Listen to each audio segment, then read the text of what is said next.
This is our time. I'm Carolina Coral. Welcome to all our Freedom viewers. Let's get straight to the news. 3 men were killed and 3 others were injured following Russian attacks in the Sumy region border area on the morning of March 19th. The head of the Regional Military Administration, Oleg Hygorov, reported that a Russian drone attacked the Velika Pisarivka community. 1 person there was mortally wounded. Also, preliminary reports indicate casualties from Russian army attacks in the Katyn and Vorozhba communities. The regional prosecutor's office clarified that a Russian UAV hit a civilian car. 2 men were injured there. And as a result of a Russian drone attack on civilian infrastructure in the Khutir Mikhailevsky community, 2 people died. Another local resident was injured. In total, over the past 24 hours, shelling was recorded in 26 settlements in the Sumy region. In the Sumy community, administrative buildings, warehouses, apartment buildings, vehicles, and energy infrastructure were damaged. In the Chernihiv region, Russian occupiers struck an educational institution. And, as reported by the head of the Regional Military Administration, Vyacheslav Chaus, Russians destroyed the Avdiivka Lyceum with 3 Garans. The school is practically destroyed, and school buses were also damaged. And according to Chaus, the children there were studying in person and had only recently switched to a hybrid format precisely because of frequent air raids. The Russian army also repeatedly attacked transport infrastructure in the Nizhyn district. The building of the local emergency service was damaged there. In total, 25 Russian strikes were recorded in the Chernihiv region over the past 24 hours. 4 people were injured due to an overnight Russian attack on Odesa. Around midnight, the city was attacked by more than 20 strike UAVs. Damage was recorded in 3 districts of the city. In the historic center of Odesa, a residential building was damaged. Part of its facade collapsed. The destruction also affected a classroom building of one of the universities and commercial facilities. In addition, drone strikes hit 2 high-rise buildings. Ksenia Satinska reports on the consequences of the Russian attack. In 45, well, not in 45, I mean 41 to 45, an aerial bomb hit right here. Right in this corner. And now again. Odesa resident Irina is cleaning her apartment, which was almost completely destroyed by a Russian drone attack. The strike blew out all the windows, the ceilings collapsed, and property was damaged. Irina was asleep during the shelling and didn't hear the Shahid approaching. She remembers running out of the room only after the explosion. I heard it when there was a crack. And such a crack that everything fell on me. The ceiling started falling. Windows started falling. Doors were being blown out. And I stood up, all covered in blood. After the attack, Irina was taken to the hospital, but after receiving aid, she was released home to clean up her destroyed home. I have a laceration right here. They took several x-rays of my body, and it turned out my legs were severely cut up by multiple pieces of shrapnel, affecting both my legs and my arms. And this is the next apartment, also destroyed by a Russian strike. It was rented by a family of displaced people from the Sinolnokove district of the Dnipropetrovsk region. They left there due to intense shelling in December of last year, hoping that Odesa would be safer. But because of the Russian attack, they'll have to look for housing again. Yeah, we were sleeping on this couch right behind the cameraman. We were sleeping here with our heads that way. I was by the wall, my wife on the edge, and the epicenter was somewhere right here behind the wall. There's some shop down there or a jewelry store, I don't remember. And then the explosion. Everything just collapsed inward like this. We didn't even have time to realize what happened, because at first the explosions were far away. We're just glad to be alive. Life is the most precious thing. And material things, they can be replaced. Russian UAV strikes hit several high-rise buildings in different districts of Odesa. This is one of the damaged buildings. A Shahid hit occurred between the 18th and 19th floors. Ludmila has her own cafe here on the first floor of the building. She lives nearby, and when she found out in the middle of the night that it hit right here, she ran to check if the animals in the cafe were okay. I was so worried about them, I rushed over just to see how they were doing. And the guests, too. I had to make sure everyone was okay. It's all so hard. So I'm here. Thank God. Everything's fine. Everyone's alive and well. As a result of the Russian night attack, damage was recorded in 3 districts of the city. Utility services and emergency response teams continue to work on site. Ksenia Satinskaya, Zurab Tedaluri from Odesa for the Freedom TV channel. In occupied Crimea, on the night of March 19th, the AFU hit the innovation center of the Granit production and technical enterprise. It is part of the Almaz Ante concern, and as stated by the general staff of the AFU, Russian air defense systems are repaired and maintained there. Specifically, S-400 Triumph and S-300 Favorite anti-aircraft missiles, radars, as well as Buk and Tor medium and short-range SAMs. In the area of Strzelecka Bay in Sevastopol, concentrations of Russian occupying personnel were hit. Losses are currently being clarified. In the Kostiantynivka direction, soldiers of the 93rd Mechanized Brigade Kholodnyi Yar repelled another offensive on the southwestern outskirts of Kostiantynivka in the Donetsk region. The enemy tried to break through the defenses using motorized groups. The video shows only a portion of the eliminated infantry groups and destroyed enemy equipment in fields, tree lines, and anti-tank ditches. Drone operators from the Lasers Group and Phoenix units also made a significant contribution to repelling the assault. Overall, the General Staff of the Armed Forces of Ukraine recorded 235 combat engagements on the front over the past day. There were 14 attacks by Russian occupiers in the South Slobodansky direction, another 13 assaults in the Kupiansk direction. In the Kostiantynivka sector, Ukrainian forces halted 31 attacks by Russian troops, 54 in the Pokrovsk sector, and the armed forces of Ukraine repelled another 13 Russian army attacks in the Lyceum direction. In 2026, Russia plans to recruit another 409,000 military personnel. This was reported by the Commander-in-Chief of the Armed Forces of Ukraine, Alexander Syrsky. According to him, this means one thing. The enemy is not abandoning its intentions and is preparing to continue its aggression against Ukraine. Syrsky noted that with the improvement in weather conditions, an increase in Russian activity on the front has become noticeable. The Commander-in-Chief also held an operational meeting on the status of engineering equipment for defensive lines. Among the key tasks are strengthening fortifications, developing anti-drone protection, and preparing settlements for defense. I heard reports from military commanders and the leadership of the State Special Transport Service, and the heads of regional military administrations. There are problematic issues, we've identified specific solutions and deadlines for their implementation. Not only the stability of the defense, but also the lives of our warriors depend on the quality and speed of the work. Alexander Syrsky, Commander-in-Chief of the Armed Forces of Ukraine, on Telegram. 1,520 Russian troops were eliminated by Ukrainian defense forces just yesterday. Thus, the total losses of the Russian army have already exceeded 1,284,000 people. The armed forces of Ukraine also destroyed 4 armored vehicles, 32 artillery systems, 3 multiple launch rocket systems, and 155 units of motor vehicles. Of the enemy, Iran struck a gas facility twice. In Qatar, home to the world's largest liquefied gas plant, although some strikes were intercepted by air defense, media report that one rocket caused a fire and destruction. Qatar called the attack a gross violation of sovereignty and a threat to regional security, and also expelled Iranian military attachés. The strike was allegedly Tehran's response to an Israeli attack on a gas field in Iran, which intensified the escalation of the conflict. The U.S. president warned Iran, if attacks on Qatari liquefied natural gas plants continue, the reaction will be severe.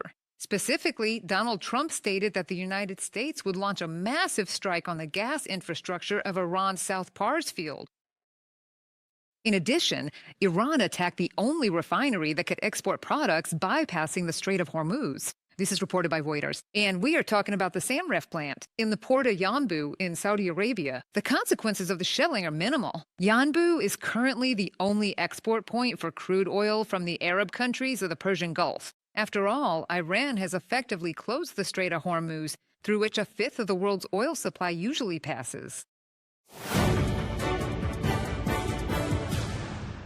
Well, now I'll suggest a topic for a more detailed discussion. A 2-day summit of European Union leaders is taking place in Brussels. The focus is on aid to Ukraine. In particular, unblocking a €90 billion loan to support the Ukrainian economy and army, as well as the 20th package of sanctions against Russia. A speech by Ukrainian President Volodymyr Zelensky is also expected. The leaders will also discuss the situation in the Middle East. They will separately consider the escalation around Iran and the issue of energy prices. Freedom TV special correspondent in Europe, Vitaly Sizov, is working on the spot. He is with us on a direct line. Vitaly, good day. What details of the summit have you already managed to find out? Good day, Carolina. I can say that the president of Ukraine, Volodymyr Zelensky, has already addressed the participants. A video will be published soon, and we will be able to study this speech in detail. But I have already familiarized myself with the president's main points. He said that negotiations with Russia could soon resume, but it must not be allowed to enter these negotiations from a stronger position. Because now in Moscow, they see that air defense is being used actively in the Middle East, so perhaps they expect that Ukraine will have less of it. The 20th package of EU sanctions against Russia has still not been approved. There's no decision on the 90 billion euro loan. This was one of the main issues, by the way, that was considered here today. At the same time, the president said that Ukraine is successfully repelling Russian attacks, and Russia's losses reached 30 to 35,000 soldiers per month. He stated that it is necessary, of course, to adopt sanctions. It is necessary to allocate the 90 billion euro loan that was promised. He said that about 5 billion euros of this amount must be spent on strengthening the energy system, drawing a conclusion from the previous winter, and also part of these funds could possibly be spent on the purchase of American weapons under the Pearl program, and European arms manufacturers are also waiting for this money in order to produce weapons. For Ukraine, let me remind you that at the center of the discussion on the issue of Ukraine today was the 90 billion euro loan. Let me remind you, it was agreed back in December that it would be allocated, but now the final decision on this loan is being blocked about Hungary, which has linked this, for some reason, to the repair of the Drozhba oil pipeline, which was damaged as a result of Russian attacks. Before the meeting, before today's session, Finnish Prime Minister Petteri Orpo, he directly accused Hungarian Prime Minister Viktor Orban, that's his quote, of betrayal. He used the word betrayal, and we have his direct speech. He's using Ukraine as a weapon in his election campaign, and that's not good. We had an agreement that he broke, so we need to find a solution, a way out, where to go from here. And now I'm calling on Ukraine and the Commission to resolve the pipeline issue. And most importantly, right now, is how we'll continue to provide funding for Ukraine.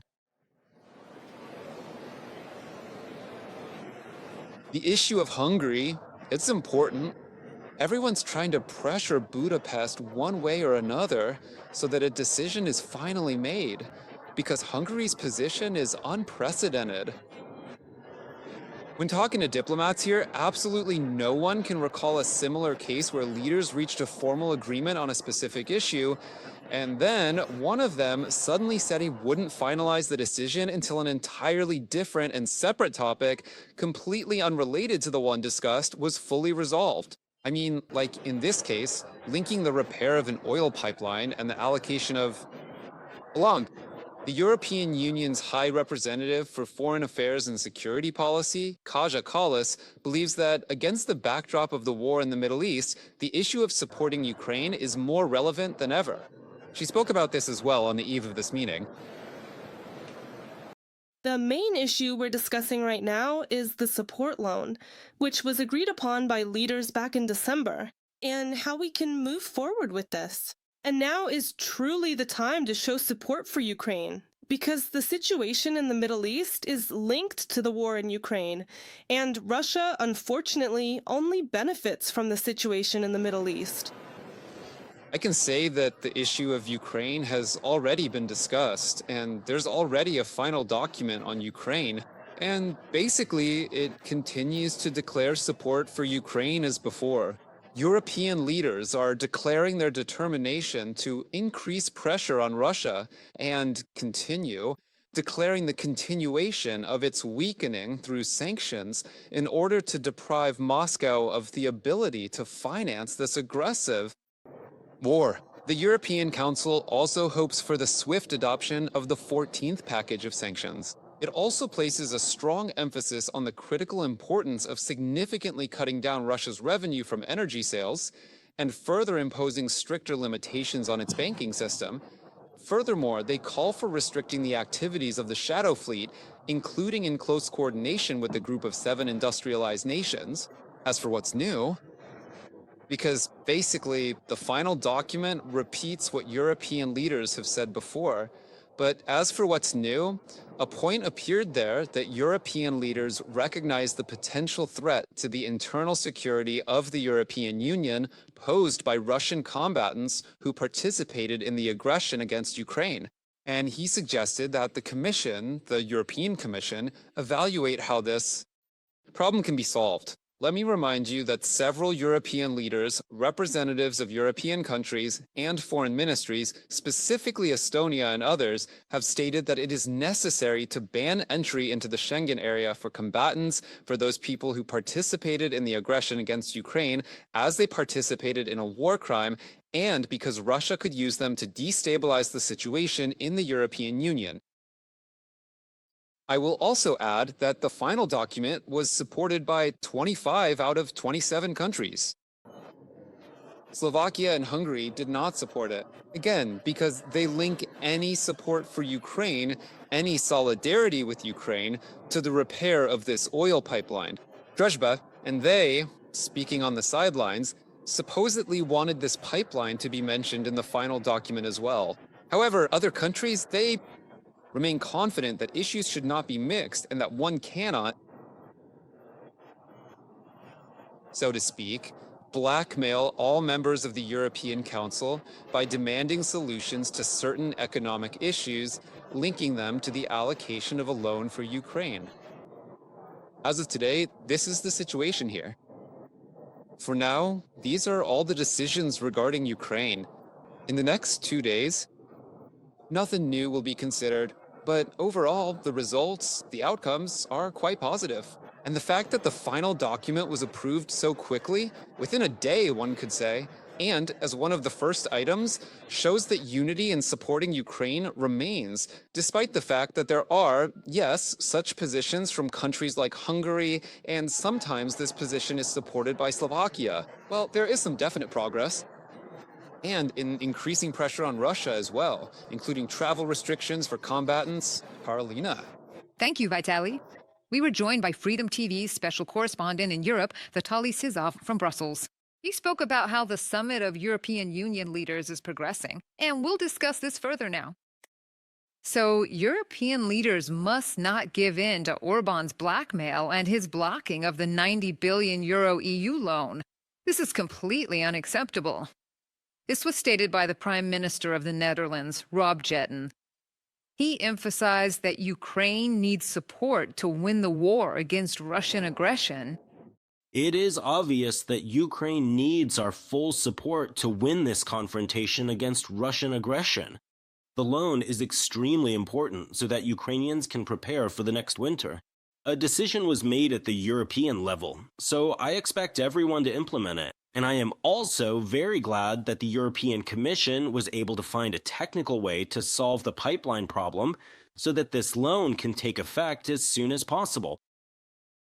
Belgium also finds it unacceptable to block EU decisions already made on funding Ukraine and suggests, or rather assumes, that Budapest's delay is linked to Hungary's election campaign. This was stated by Belgian Prime Minister Bart De Wever before the start of the European Council meeting. It's very simple. It's a political decision, so it must be carried out. We must continue providing financial support to Ukraine, but we also need to increase the pressure on Russia.